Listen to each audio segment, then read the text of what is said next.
আসসালামু আলাইকুম। আমরা দেখছি দাদা হুজুরদের নিত্য নতুন আওয়াজ আর গজল পেতে আমাদের চ্যানেলটি সাবস্ক্রাইব করুন, ঘন্টি বেলাইকান দাবিয়ে আমাদের পাশে থাকুন। হাবেরা নওজোয়ান তরুণেরা, আল্লাহ আমাদের দ্বারা একটা ভালো কাজ করাচ্ছে, অবশ্যই বড় কঠিন শুকরিয়া আদায় করি।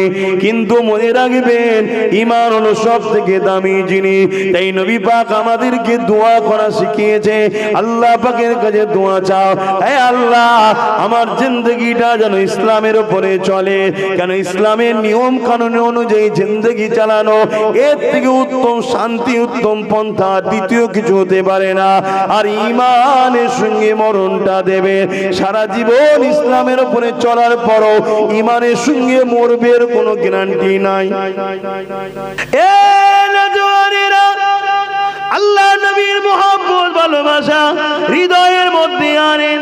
সাহাবী নামাজ ছাড়তে যায় না, যা চলে যায় চলে যায়, আমি নামাজকে ছাড়বো না। কিন্তু যখনই নবী পাকের কথা মনে পড়ে গেছে, সাহাবী সঙ্গে সঙ্গে নামাজকে ছোট করে দিয়ে সালাম ফিরিয়ে এলে মুহাজিরিন ভাইকে তুললে। মুহাজিরিন ভাই এমন করে লড়াই করতে লাগলো, শত্রুরা যখন পালিয়ে গেল, ওই সময় আনসারী সাহাবী সিনা থেকে তীরখানা বার করার চেষ্টা করতে লেগেছে, কিন্তু তীরে হাত দিতে দিচ্ছে না, তো যন্ত্রণা করছে। ওই সময় আনসারী সাহাবী বলে, হে আমার নবী পাকের ভাই সাহাবী রে, যখন আমি নামাজের মধ্যে ছিলাম তীর লেগেছিল, কোনো কষ্ট বুঝতে পারিনি। নামাজকে আমি এতই ভালোবাসি। একটা কথা বুঝাতে গিয়ে আলোচনা শুরু করেছিলাম, নামাজ তো আমরা পড়ি, যে নামাজ সাহাবারা পড়েছে এই নামাজ তো আমাদের না। এক কাজ করো, আমি নামাজের মধ্যে আবার দাঁড়িয়ে যাই, তীরগুলো বার করে নেবে। আশা করছি আমি বুঝতে পারবো না। আনসারী সাহাবী আবার নামাজে দাঁড়িয়ে গেল, মুহাজিরিন সাহাবী তীর বার করতে লাগলেন। রক্ত চারিদিক দিয়ে ফিচকিরি দিয়ে বেরোতে লেগেছে, কিন্তু আনসারী সাহাবা একবার উহাও করে না, লড়ে না। কেননা নামাজের মধ্যে যখন তিনারা দাঁড়িয়ে যেতেন, আমার আল্লাহ পাকের সঙ্গে তিনাদের দিদার হতে লাগতো। যদিও বা তিনারা দেখতে না পারতেন, আমার আল্লাহ দেখছে এই ভয়ে তিনারা এত জড়সড় হয়ে থাকতো, তিনাদের উপরে পাখি পক্ষী বসলো, বুঝতে পারা যেত না। তাই তীরগুলোকে বার করে নিল। আনসারী সাহাবী কিছুই বুঝতে পারল না। আরো জোরে বলুন সুবহান। আল্লাহ কোরআনের মধ্যে সূরা আম্বিয়ার মধ্যে বলেন, ওমা আরসালনাকা ইল্লা রাহমাতাল লিল আলামিন। এ বিশ্ব জগতের মানুষ, আমি আল্লাহ আমার পক্ষ থেকে তামাম আলমের জন্য আমি আমার নবীকে রাহমাতাল লিল আলামিন করে পাঠালাম। আল্লাহর রহমত তো হুজুর পাক সাল্লাল্লাহু আলাইহি ওয়াসাল্লাম। তাহলে বলছেন আল্লাহ রহমত চাই, তাহলে মানে হুজুর চাই। আল্লাহ রহমত ছাড়া বাঁচা যাবে না, হুজুর ছাড়া বাঁচা যাবে না। আল্লাহ রহমত ছাড়া নাজাত নাই, হুজুর ছাড়া নাজাত নাই। আকীদা ঠিক করেন, হুজুরকে বাদ দিয়ে কেউ নাজাত নাই। শুনছেন তো নাকি আমার কথা? বাপজান গুলো বুঝতে পারছেন তো? হ্যাঁ বাপ, বুঝেলেন। আমাদের কাছে অনেকে কোরআন দেখে দেখে গুমরা করেছে, জানেন না? হযরত আলী হুজুরকে শহীদ করেছিল কারা? উলামা ভাইরা জানে? খারিজি সম্প্রদায় বলা হয়, খারিজি, যারা কোরআন দেখিয়ে দেখিয়ে মানুষকে গুমরা করেছিল যে কোরআন আল্লাহর কথা, কোরআন মানো, আলী মেনো না। আম মানুষ ভাবলো ঠিকই তো, কোরআন তো আল্লাহর কথা, আমরা আলীর কথা শুনবো কেন? আল্লাহর কথা ছেড়ে দিয়ে আলীর কথা শোনে? আল্লাহ তো সৃষ্টিকর্তা। শুনছেন কেমন ভাবে গোমরা হলো? তাদেরকে খারিজি বলা হয়। এমন দল তৈরি করে ফেললো, হযরত আলী হুজুরকে শহীদ পর্যন্ত করে দিল সেই সব লোকেরা। শুনছেন? বলুন, হযরত আলী হুজুরকে যারা কোরআনের পক্ষে দাঁড়িয়ে আলী হুজুরকে শহীদ করেছে, এরা কেউ জান্নাত যাবে মনে হয়?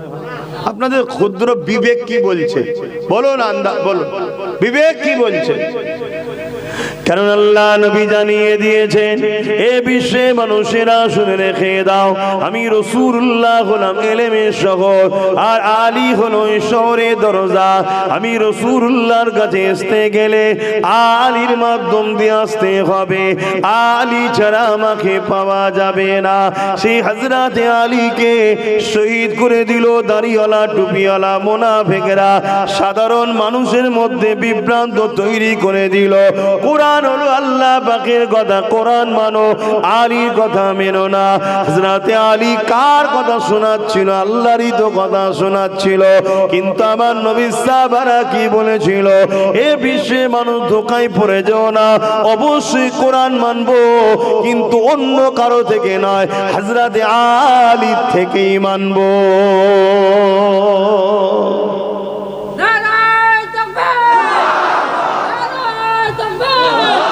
আমার কথা বুঝতে পারছেন? তা আমরা মানবো তো কোরআনকে। আজ আমাদেরকে অনেকে শোনায়, আরে কোরআন হাদিস আগে না দাদা হুজুর আগে? তোমরা দাদা হুজুর কিনে পাগল হয়ে যাচ্ছ, কোরআন হাদিস ছেড়ে যে দাদা হুজুর করছো। এরকম ভাবে বিভ্রান্ত করে না? বলেন বলেন। হ্যাঁ, এই আর আজকের খারিজি, এরা আজকের খারিজি, এরা আমাদের মধ্যে মতনৈক্য তৈরি করছে, ডিভাইড তৈরি করছে। অথচ যারা বলছে এদের বাপ দাদাও মুসলমান হয়েছে দাদা হুজুরের ওসিলায়, জোরে বলুন সুবহানাল্লাহ। আরে অবশ্যই কোরআন হাদিস মানবো, কিন্তু তোমার থেকে নয়, জবানার মোজারদের দাদা হুজুরের থেকে মানবো, জোরে বলুন সুবহানাল্লাহ। এটা হবে আজকে আমাদের উত্তর। কথা বুঝে আসছে? তাই বলে দিয়ে যায়, নবী পাককে চিনেন, নবী পাককে মুহাব্বত করেন, ভালোবাসে, প্যার করেন। যে নবী আমার সারা জীবনটা তোমার আমার জন্য কেঁদেছে, আজও রওজা মুবারকে নবী আমার তোমার আমার জন্য কাঁদতেছে।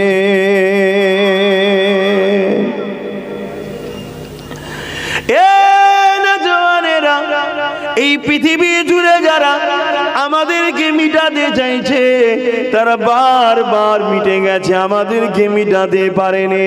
অথচ তাদের হাতে ক্ষমতা যুগে যুগে ছিল, অথচ তাদের হাতে অস্ত্র যুগে যুগে ছিল, অথচ তাদের দিকে পাওয়ার যুগে যুগে ছিল, তথাপিও তারা মিটে গেছে, আমাদের মিটাতে পারেনি। তাই তারা বড় রিসার্চ করে দেখে নিয়েছে, সব ক্ষমতা আমাদের পক্ষে থাকার পরও এই মুমিন মুসলমান নবীর গোলাম গুলোকে কেন মিটানো যায় না? তারা রিসার্চ করে দেখে নিয়েছে, এদের দিলে এমন একটা পাওয়ার আছে, যে পাওয়ারকে ঈমান বলা হয়। ওই ঈমান যতক্ষণ এদের মধ্যে আছে, এদেরকে কখনো মিটিয়ে দেওয়া সম্ভব নয়।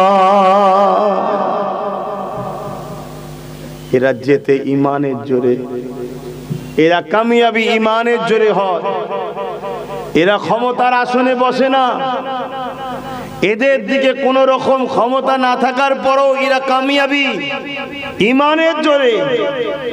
তো ঈমানটা কি?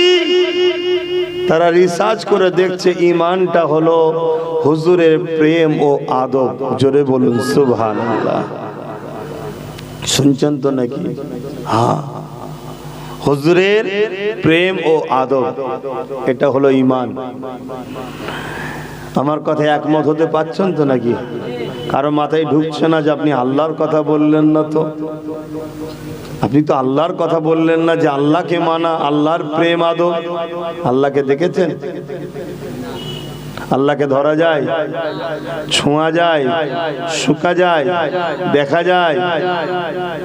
আল্লাহ পাক তাই তার হাবিবকে মডেল করে দিয়েছে, এটাকে যদি ধরো আমায় ধরা হবে, এটাকে ছো আমায় ছোঁয়া হবে।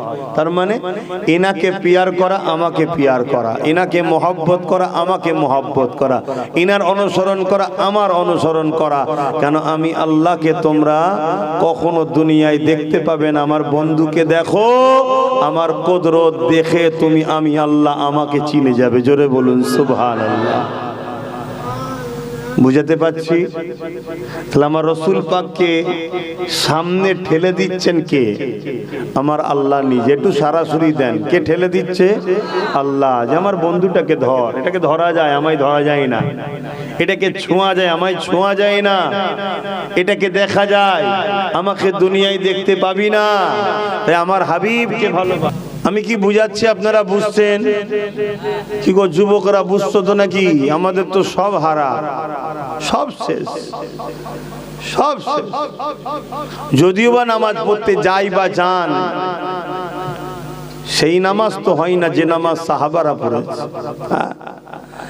আল্লাহ নবী দুজন সাহাবা হুজুর দিগকে দাঁড় করিয়ে দিলেন মদিনার বর্ডারে পাহারা দিবার জন্য। একজন আনসারী আর একজন মুহাজিরিন সাহাবা। সাহাবা হুজুরদের মধ্যে আলোচনা শুরু হয়ে গেল, ভাই দুজন মিলে জেগে থেকে কি লাভ? হাফ রাত বা কিছু সময় আপনি পাহারা দেন, আমি ঘুমাই, আমি পাহারা দেবো, আপনি ঘুমাবেন। দুই ভাইয়ের মধ্যে সেটিং হয়ে গেল। এ যুবকেরা মুহাজিরিন সাহাবা ঘুমিয়ে পড়লেন, পালাক্রমে আনসারী সাহাবা দাঁড়িয়ে রইলেন। আনসারী সাহাবা চিন্তা করতে লাগলেন, বেকার দাঁড়িয়ে দাঁড়িয়ে কি লাভ? আল্লাহ পাকের নামাজে দাঁড়িয়ে যায়। আর এখন এমনও মুসলমান আছে জুম্মাতেও নামাজ পড়ে না।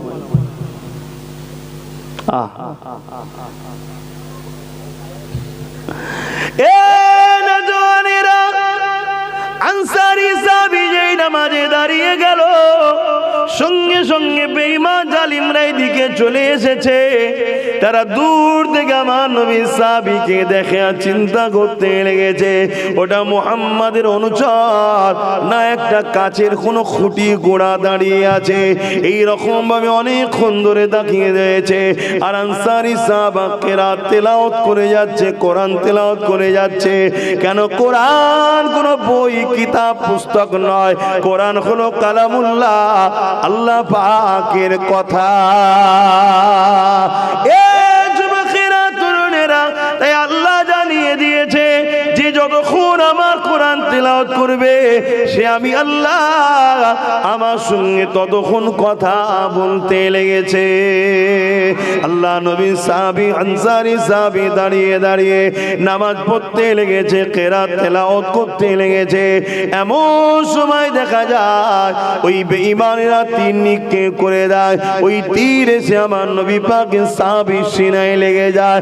সাহাবী বুঝতে পেরে গেছে আমাকে জালিমরা তীর মেরেছে, কিন্তু কোরআন তেলাওয়াত এত মজা লাগছে, কোরআন তেলাওয়াতটাও ছাড়তে পারছে না।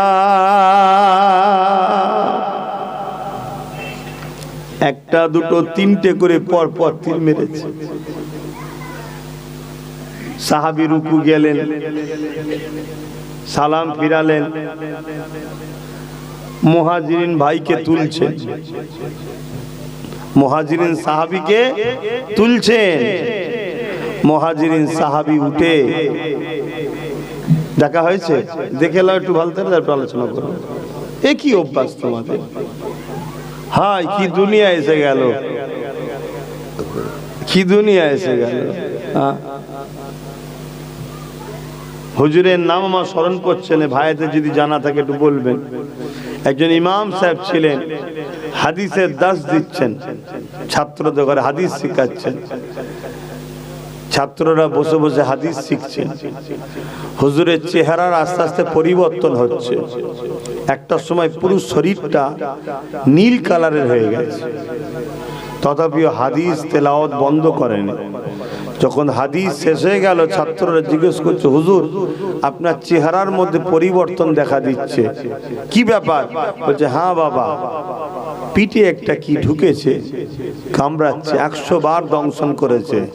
খুলে দেখছে সাপ বিছে বলে না, ওই 100 বার। কত জ্বলন বলুন তো।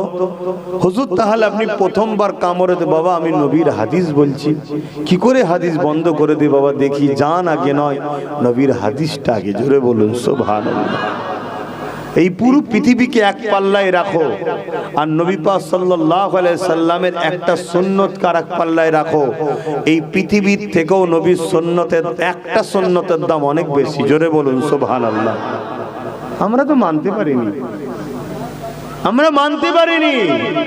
তো ভাইয়ের আমার কি কথা বলছিলাম জানো? হ্যাঁ ওটা তো বললাম। তার আগে কি ওয়াজ করছিলাম?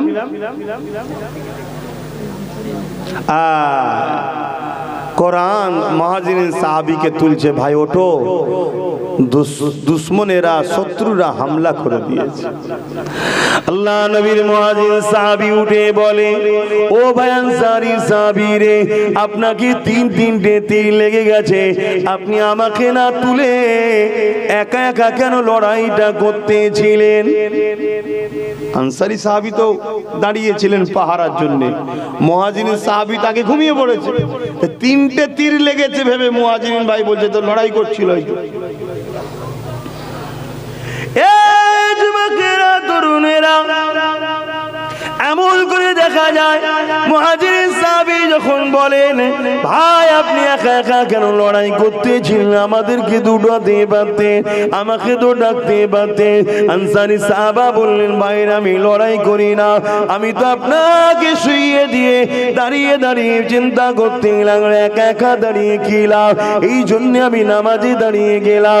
যখনই নামাজে দাঁড়িয়ে গেছি তীর এসে আমাকে লেগে যায়। ওই আনসারী সাহাবী বলে, একটা তীর যখন লেগেছিল আপনি আমাকে তো উঠাতে পারতেন। নূর নবী, দয়া নবী জানিয়ে দিয়েছে নামাজ যেমন ফরজ, এটা অবশ্য নফল নামাজ পড়ছিল, তাহলে জান বাঁচানোটাও তো ফরজ, তাহলে আপনি কেন নামাজটা ছেড়ে দিয়ে তুললেন না? ওই সময় আনসারী সাহাবী বলে, আমি সূরা রহমান তিলাওয়াত করতেছিলাম, এত সুন্দর মজা লাগছিল, এত আনন্দ লাগছিল, এত ভালো লাগছিল, আমি মনে করছিলাম আমায় তীর লাগছে, আমি মনের মধ্যে লেগেছিলাম জান চলে যায় চলে যা। সূরা রহমান তিলাওয়াতে যে মজাটা পাচ্ছি, এই তিলাওয়াতটাকে আমি কোনোভাবে বন্ধ করতে পারবো না।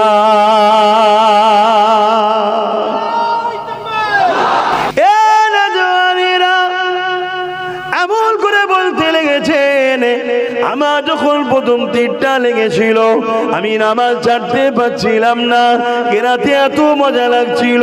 দ্বিতীয় তীরটা লেগেছে আমি তখনও ছাড়ি না, তৃতীয় তীরটা যখন লেগেছে আমি নামাজকে ছাড়তাম না। হঠাৎ করে আমার মনে পড়ে যায়, নূর নবী তো আমাকে দায়িত্ব দিয়েছে, বাবা তুমি রাজা বর্ডারে পাহারা দাও, যদি আমি এখানে শহীদ হয়ে যাই কোনো অসুবিধে নাই, আপন করে দুশ্মনেরা এসে আপনি ক্ষমাচ্ছেন আপনাকে শহীদ করে দেবে, এতেও কোনো অসুবিধে নাই। কিন্তু তারা গোপনে গিয়ে যদি আমার নূর নবীর উপরে হামলা করে দেয়, এই কথা যখনই মনে পড়ে গেছে ভাই নামাজকে ছোট করে দিয়ে সালাম ফিরিয়ে আপনাকে উঠাতে লেগেছি। তাহলে জানের জন্য নামাজ ছাড়ে নে, যাই নামাজ ছাড়বো না, নামাজকে ছোট করেছে নূর নবীর জানের জন্য, নূর নবীর সেফটির জন্য। জোরে বলুন সুবহানাল্লাহ। ঈমান দেখুন সাহাবা হুজুরদের ঈমান। আর আজকে লাখো কোটি নামাজি পাওয়া যাবে, হুজুরের প্রেমের বেলায় মুখ ভারী, হুজুরের দরুদ পড় মুখ ভারী। আরে নামাজের থেকে অনেক বড় ফরজ হলো দরুদ পড়া। আমি চ্যালেঞ্জের সাথে বলে যাচ্ছি, নামাজের থেকে অনেক বড় দরুদ হলো ফরজ হলো দরুদ পড়া। কারণ নামাজ আমার নবীর সুন্নাত, আল্লাহর ফরজ করেছে, নবী পড়েছে কিন্তু আল্লাহ পড়েনি। আর দরুদ আল্লাহ নিজে পড়েছে, জোরে পাঠিয়েছে, জোরে বলুন সুবহানাল্লাহ। কিন্তু আজ আমাদেরকে বহু দিন ধরে পরিকল্পিতভাবে কেউ কোরআন দিয়ে, কেউ দাড়ি দিয়ে, কেউ নামাজ দিয়ে, কেউ মসজিদ দিয়ে, কেউ মাদ্রাসা দিয়েছে, কিন্তু বিনিময়ে হুজুরকে কেড়ে নিয়েছে, নবীকে কেড়ে নিয়েছে। আর নবী না থাকার দরুন মসজিদ থাকার পরেও মসজিদের মধ্যে ঝগড়া হচ্ছে, নবী না থাকার দরুন মাদ্রাসার মধ্যে চিটিংবাজি প্রতারণা ঝগড়া হচ্ছে, সব থাকার পরও ঝগড়া সব জায়গায়। আর যেখানে হুজুর থাকবে সেখানে ঝগড়া হওয়াটা সম্ভব নয়। কথা মাথায় ঢুকছে না? ঢোকেনি? আমার কথা আপনারা বুঝছেন না ভুল বুঝছেন? আবার বলুন, ভুল বুঝছেন না তো? কেন 50-60 বছরের ময়লা পরিষ্কার করতে অনেক কষ্ট হবে? 50-60 বছরের ধরে এই চেষ্টা, 50-60 বছর ধরে এই চেষ্টা চলছে। যে হুজুর থেকে উম্মতকে সরাও। আমি বাংলার কথা বলছি, অন্য অন্য জায়গায় 100 বছর ধরে চলছে, কথা বুঝে আসছে। আর তার আগেও যুগে যুগে যুগে যুগে ছিল, কিন্তু কামিয়াবি হতে পারেনি। এই যে আজকে বিরাট একটা কামিয়াবির জায়গায় তারা পৌঁছাতে পেরেছে, উম্মতকে নবীর থেকে সরিয়েছে, এটা সুলতান আব্দুল হামিদ চলে যাবার পর এরা মাথা ছাড়া দিয়েছে। যতদিন সুলতান আব্দুল হামিদ ছিল এরা মাথা ছাড়া দিতে পারেনি। কেন? সুলতান আব্দুল হামিদ ছিলেন রসুলের আশিক। কেউ নবীর সামনে গুস্তাগি করলে সঙ্গে সঙ্গে তার বিরুদ্ধে মৃত্যুদণ্ডের ফতোয়া দিত। মৃত্যুদণ্ড, শাস্তি। কথা মাথায় ঢুকছে না? ঢোকে না? হ্যাঁ, আমি এই জায়গায় ছোট্ট একটা কথা বলছি, তাহলে বুঝতে পারবেন আমার নবীর বিষয় আমাদেরকে কতটা সজাগ হওয়া দরকার, কতটা সজাগ হওয়া দরকার।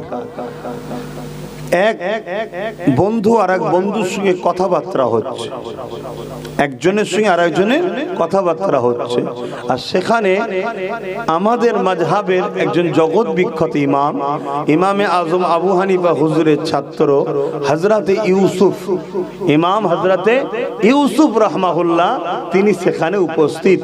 ওদের মধ্যে কথা হতে হতে একজন বলছে যে আমার দয়ান নবী কদু খেতে বড় পছন্দ করতেন। শুনছেন আপনারা? শুনছেন তো? দয়ান নবী কদু খেতে বড় পছন্দ করতেন। এই কথাটা শুনে আরেকজন উত্তর দিচ্ছে, ভাই আমাকে কদু ভালো লাগে না, আমাকে কদু ভালো লাগে। এর মধ্যে ভুল কিছু আছে এমন কোনো কথা? হুজুর পছন্দ করতেন একজন বলল, আর একজন বলল ভাই আমার কিন্তু কদু পছন্দ নয়, আমি কদু খাই না, আমি পছন্দ লাগে না। এর মধ্যে ভুল কোথায় আছে? কিন্তু হযরতে ইমাম ইউসুফ রাহমাহুল্লাহ উঠে দাঁড়িয়ে পড়লেন। ইমাম, জগৎ বিখ্যাত ইমাম, ফকিহ, ফতোয়া দেয়। ইসলাম শরিয়াতের জজ তিনারা, ইসলাম শরিয়াতের মুফতি মানে কি? জজ, কাজী, বিচারক। ফতোয়া দিলেন এ মালাউন যদি তওবা না করে কে কতল করা ফরজ হয়ে গেছে। জোরে বলুন সুবহানাল্লাহ। কেন না? ও নবী কদু খেতে পছন্দ করে, তার রিয়াকশন পাল্টাও বলল আমার পছন্দ নয়। অতএব নবীর পছন্দের সাথে পাল্টার পছন্দ নয় বলাটার দরুন শরিয়াতের ফতোয়া ও কুফরি করেছে, ওকে কতল করতে হবে, কতল করা ফরজ হয়ে গেছে, ওয়াজিব হয়ে গেছে। ভাবতে পারছেন আমার নবীটা কে? সেই নবী সম্বন্ধে আমাদের কতটা গুরুত্ব থাকা দরকার, কতটা প্রেম থাকা দরকার, কতটা আলোচনা করা দরকার, কতটা এই যুব সমাজকে তার লিডারকে চিনানো দরকার। আজকে এই যুব সমাজ তো লিডারহীন বলেই মার খাচ্ছে। এদের লিডার কই? বলুন, এদের লিডার কই? এদের না ধর্মীয় লিডার আছে না রাষ্ট্রীয় লিডার আছে। আমি ধর্মীয় লিডার নিয়ে আলোচনা এখন করবো, কেন ধর্ম সভায় এসছি। যখন জনসমায় আসবো তখন রাজনীতি লিডার নিয়ে আলোচনা করব। ধর্মীয় লিডারই বা কই আপনাদের? বলুন কই? আমার কথা বুঝতে পারছেন তো নাকি? এই উম্মতকে উচিত রাসূল চিনানো। প্রত্যেকটা মসজিদে 4টে জুম্মা হয়, 3টে জুম্মা ইমাম সাহেবের উচিত এই উম্মতকে নবী সম্বন্ধে জানানো, নবীর জীবনী শোনানো। এখন কেউ বলতে পারে আমি নবীর জীবনী শোনাইনি, আমি কিন্তু কোরআন শোনাই, আল্লাহর কথা শোনাই, আল্লাহর কথা শোনাই, তাফসীর খুলে খুলে জুম্মায় জুম্মায় বয়ান করি। মনে রাখবেন আরেক মুনাফিক, আমি এত বড় কথা বলে যাচ্ছি, আরেক মুনাফিক যদি বলেন কেন? আমার নবীর জীবনীটাই হলো রাসূলের প্রকৃত, নবী পাক সাল্লাল্লাহু আলাইহি ওয়াসাল্লামের জীবনীটাই হলো আল্লাহর কোরআনের বাস্তব হলো নবীর জীবনী। জোরে বলুন সুবহানাল্লাহ, আরো জোরে বলুন সুবহানাল্লাহ। আম্মা জান আয়েশা সিদ্দিকা রাদিয়াল্লাহু তাআলা আনহাকে আমার নবী সাহাবারা জিজ্ঞেস করেছিলেন, আম্মা জান আমার নবী পাক সাল্লাল্লাহু আলাইহি ওয়াসাল্লাম সম্বন্ধে কিছু বলেন, তেনাকে তো আমরা চিনতে পারলাম না, তেনাকে আমরা চিনতে পারলাম না। সাহাবারা বলছেন আমরা চিনতে নবীকে, জোরে বলুন, পারিনি। হাই হাই হাই হাই, আজ কিছু মানুষ বলছে আমরা নবী চিনতে পেরে গেছি। কেমন গো? বলছে আমাদের মতো মানুষ। বলছে না? বলে না? বলুন। এগুলো দেখতে হবে বাপ। এসব ইমান লুটার জন্য ষড়যন্ত্র চলছে। সাধারণ ছেলে, স্কুল কলেজে পড়া ছেলে, মাঠে খাটা ছেলে, দিনমজুরি করা ছেলে, ধর্ম সম্বন্ধে জ্ঞান নেই। আলেম এসেছে, মুফতি মাওলানা এসেছে, একটু মুখের দিকে চেয়ে বসে আছে। বক্তা ওয়াজ করতে করতে বলে গেল, নবী আমাদেরই মতো একজন মানুষ ছিলেন, তিনার উপরে ওহী আসতো, আমাদের উপরে ওহী আসতো না। নবীর বিষয়ে কোন রকম ভুল কথা দেখলে প্রতিবাদ যে না করবে সেই বেঈমান হয়ে যাবে। তাহলে যতজন বসে ওয়াজ শুনলো বেঈমান হয়ে গেল, যদি প্রতিবাদ না করে। তাহলে কিভাবে বেঈমান বানানো হচ্ছে আমাদের বুঝতে পারছেন? আর বেঈমান যখন সেজদায় যে বলছে আল্লাহ জালিম কেন্দ্র সরকার মেরে ফেলে, বলছে সাহায্য করো না আল্লাহ, এই সাহায্য হবে? তো বেঈমানকে মারার জন্যই তো আল্লাহ বসিয়েছে, বসে সাইজ কর সব। কেন? খোদার বিনা হুকুম ছাড়া গাছের পাতা লড়ে না। তাহলে দেশের মাথায় কে বসবে? খোদার হুকুম ছাড়া থাকে না ওখানে। আমি কি ওয়াজ করছি বুঝছেন তো নাকি? কথা বলেন, হুকুম থাকে না থাকে না? আল্লাহর বিনা হুকুমে আমি চলে এসেছি নাকি এখানে? এই আজকে এই দাওয়াত কি আল্লাহর বিনা হুকুমে? সব কিছু খোদার ইশারায় হচ্ছে, ঠিক না বেটি? আজ আমাদের ঘরে বড় প্ল্যান করে বেঈমান করা হচ্ছে। তো সাহাবা হুজুররা কি বললেন, আমার নবী কেমন? আমরা সাহাবারা হুজুর এতদিন সাথে থেকে আম্মা চিনতে পারছি না। পর্দার আড়াল থেকে জিজ্ঞেস করছে, আম্মাজান বলছে তোমরা কোরআন পড়োনি? আম্মাজান আয়েশা হুজুর কি বলছে, তোমরা কোরআন পড়োনি? বলছে জি পড়েছি তো। আমার নবী পাক সাল্লাল্লাহু আলাইহি সাল্লামের জীবনটাই হলো কোরআন। জোরে বলুন সুবহানাল্লাহ। অর্থাৎ তোমরা যে কোরআন পেয়েছো কাগজে কালিতে লেখা, ওর বাস্তবটা হলো মুহাম্মাদুর রাসূল। জোরে বলুন সুবহানাল্লাহ। কোরআন যদি দেখতে চাও, কোরআন যদি বুঝতে চাও, কোরআন যদি জানতে চাও, কোরআনের গভীর যদি দেখতে চাও, তো মনে রাখবে যেমন তোমার আমার ঘরে রয়েছে, এটা কাগজে কলমে লেখা রয়েছে, আর বাস্তব জিন্দা মুহাম্মাদুর রাসূল হলো কোরআন। জোরে বলুন সুবহানাল্লাহ।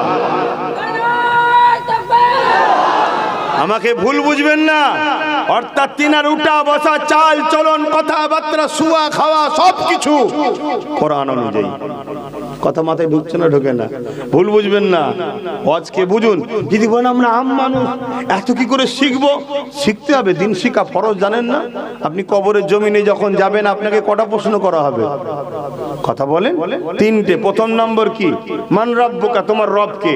একজন বলল রব্বি আল্লাহ, আর এক মুর্দা বলছে লা আদরি, জানি না। যে বলল রব্বি আল্লাহ, তাকে কি আল্লাহ বলবে যাও আমাকে চিনে গেছে ছেড়ে দাও? ফেরেশতা বলবে আল্লাহ আপনাকে চিনে গেছে ছেড়ে দিই? আল্লাহ বলবে না দাঁড়া বাকি আছে। আর যে বলল লা আদরি, চিনি না, আল্লাহ বলবে নাকি ওকে মার, আমাকে চিনে নে মার, শাস্তি দে, এ বলবে নাকি? না, এখনো বাকি আছে। তাহলে থেকে কি বুঝছেন? আল্লাহ থেকে বেশি যদি আমরা মাথা মারতে শুরু করি বিপদ আছে না নাই? আল্লাহ চাইছে আমার হাবিবকে আমি মূল বানাবো, আমার হাবিবকেই দিনের মূল বানাবো। আর আমরা হাবিব ছেড়ে দিয়ে দিন মানি, আমরা নবী ছেড়ে দিয়ে দিন মানি, নবী ছেড়ে দিয়ে আমরা মুসলমান, নবী ছেড়ে দিয়ে মসজিদে সেজদায় পড়ে আছি, নবী ছেড়ে দিয়ে মাদ্রাসায় পড়ে আছি। নবীকে ধরুন, আমি আগে বললাম না। তারপরে প্রশ্ন করা হবে মা দিনকা। একজনকে জিজ্ঞেস করাল একটা মুর্দাকে, সে বলল দিন ইসলাম। ঠিক উত্তর দিয়েছে, কি গো ঠিক?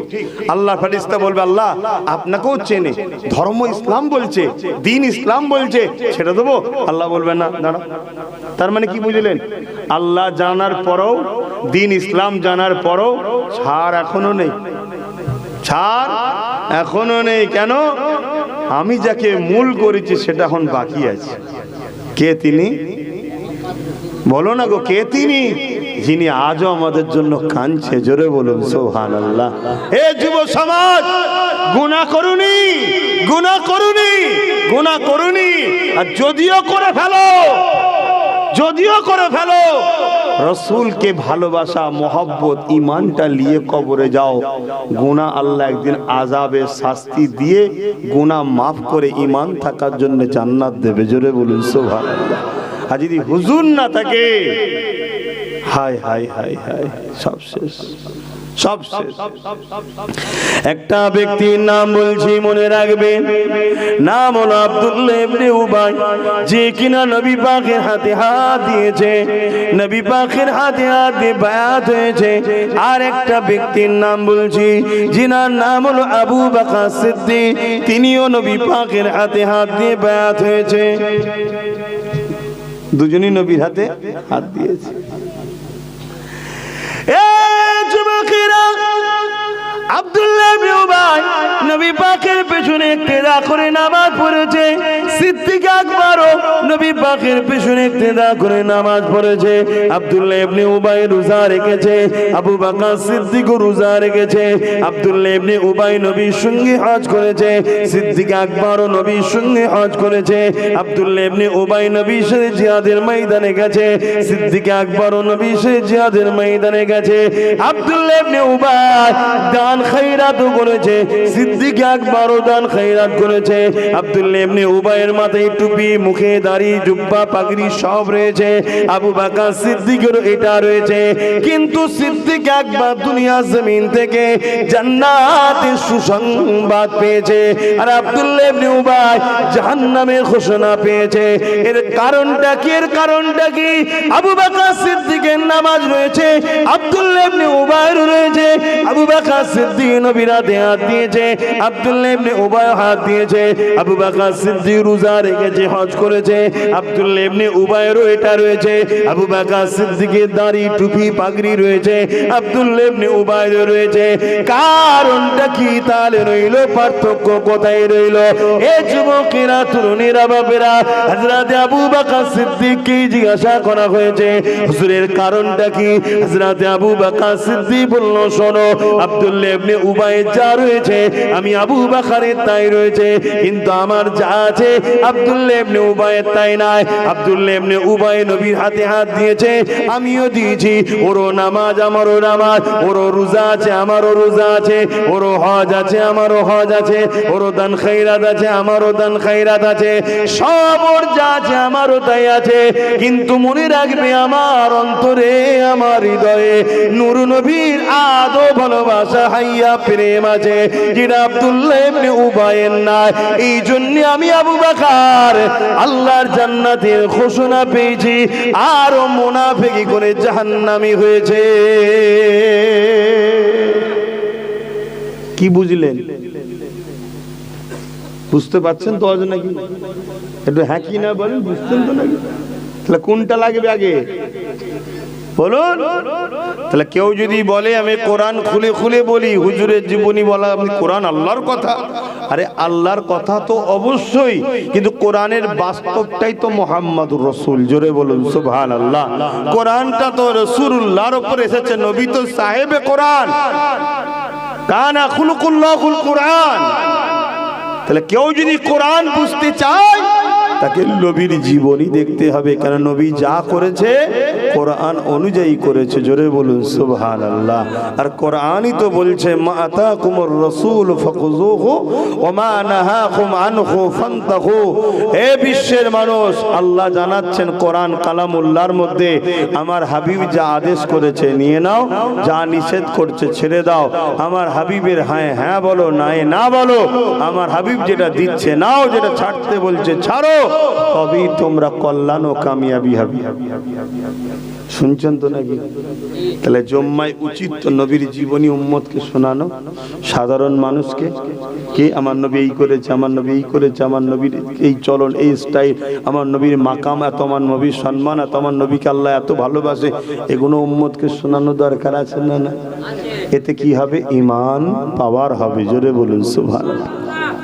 আর একটু খুলে বলি, এই যে গাছ দেখছেন, এই গাছে দেখুন ডাল পাতা রয়েছে, ফল হয়, ঠিক আছে। এখন যদি কেউ দু চারটে ডাল কেটে দেয়, কি সব কটাই যদি কেটে দেয়, গাছটা কি মরে যাবে? কেন মরবে না? ওর মূল ঠিক আছে, ওর মূল ঠিক আছে। কিন্তু এই মূল থাকার দরুন দেরি হলো, আবার গাছে কিন্তু নতুন ডাল গজাবে। নতুন পাতা গজাবে, আবার ফল ধরবে, ফুল ধরবে, দেরি হবে হয়তো, কিন্তু হবে। কেন হবে? ওর মূল ঠিক আছে। কথা মাথায় ঢুকছে? আর কেউ একজন গাছের ডাল পাতা সব রেখেছে, কিন্তু মূলটাতে গরম পানি দিয়ে মেরে দিয়েছে। বলুন না গো, থাকবে কিছু? আপনারা আম মানুষ, আম ভাবে বুঝাচ্ছে। আলেমের কাছে আলেমের মতো কথা, আম মানুষের কাছে আম মানুষের মতো বুঝাতে হবে। আর না সব উপর দিয়ে চলে যায়, মাথার উপর দিয়ে বকাই সারা। বলুন থাকবে? কেন থাকবে না? ওর মূল শেষ। ঠিক তো? এই গাছের ডালপালা পাতা এগুলো হলো নামাজ, রোজা, দাড়ি, টুপি, হজ, যাকাত। আর মূলটা হলো ভেতরে আছে গভীরে, এই অন্তরে থাকে ঈমান। দাড়ি, টুপি, নামাজ সব আছে, ঈমানটা শেষ হয়ে গেছে, যেমন সব শেষ। আর দাড়ি, টুপি, নামাজে যদিও কম থাকে, ঈমান যদি ঠিক থাকে, একদিন আবার ও পরিবর্তন হবে, তওবা করবে, হাজি হবে, নামাজি হবে, আল্লাহ আল্লাহ করতে করতে কবরে যাবে। জোরে বলুন সুবহানাল্লাহ। ঈমান ঠিক কর, ঈমান ঠিক করো। ঈমান আলাদা জিনিস, আমল আলাদা জিনিস। ঈমানের পাঠ আলাদা, আমলের পাঠ আলাদা। ঈমানদার যখন নামাজ পড়ে ওটা তখন তার জন্য আমল হয়, বেঈমান নামাজ পড়লে ওটা আমল হয় না। ঈমানদার দাড়ি রাখলে সুন্নতে রাসূল হয়, নেকি পায়। আর আমার দেশের প্রধানমন্ত্রী দাড়ি রাখলে কোনো নেকি হয় না। এই নেকি হবে না? তাহলে সমস্যা কোথায়? সমস্যা কিসের? না, একটা দাড়ি ঈমানদারের আর একটা দাড়ি বেঈমানের। কথা মাথায় ঢুকছে না? ঢোকে না? তাহলে ঈমান অবস্থায় দাড়ি রাখলে সুন্নাত হয়। তাহলে মুসলমানদের মধ্যে এমন কত লোকের দাড়ি আছে যাদের ভেতরে হুজুরের প্রেম আদব নেই। ও দাড়ির কোনো দাম আছে? আমি কি বুঝাচ্ছি? বুঝছেন তো? এটা আগে বুঝুন।